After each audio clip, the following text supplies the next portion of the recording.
behind, and the abbot with one of the ancient manuscripts. Tischendorf took his half away to Germany and never brought it back. And he had signed a letter, which they still show you, saying that he would bring it back. And they're still annoyed. I mean, it makes them angry, physically. You know, when you're living in the desert as a monk, you have a long memory.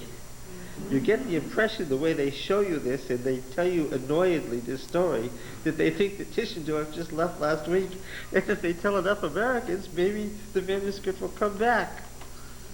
And so you listen, and you... Has anybody thought maybe they'll give him the other half?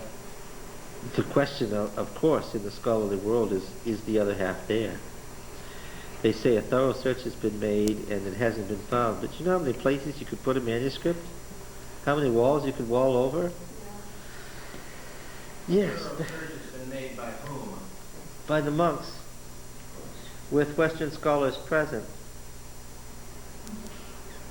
Oh yes, if you're looking for something and you're helping somebody look in their house for something they don't want you to find. Oh, you could make a thorough search of my house, which was only built in 1805, and if I didn't want you to find something, even if it was a car, you wouldn't find it. Yeah. That's just a good question. If Germany ever gave Sinaiticus back to the monastery, their reason for not giving it back is, oh, this is a monastery out in the wilderness, the southern Sinai Peninsula, fought over by Israel and Egypt all the time. If we gave it back, what would happen? It'd be destroyed. Of course, what's the monk's answer to that? We had it for 20 centuries and nothing happened to it. It only disappeared when you got it, right? So, yeah, their answer was, we did quite fine, thank you, with it. We could still take care of our own property. And scholars have already gone through it, I'm sure, and there's copies and...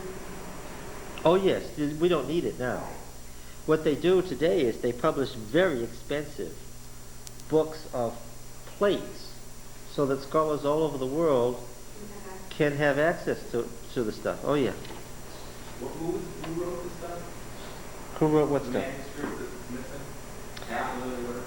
Well, it's in the Monastery of St. Catherine, founded by Constantine's mother. It is a Greek copy of the Old Testament that bears witness to readings that are frequently superior to the Masoretic text. And where the Masoretic text is garbled and makes no sense, Sinaiticus frequently sides with Vaticanus in explaining what the text actually said. Okay? Who wrote it? No one knows. It's a manuscript from the early Christian period of the Old Testament.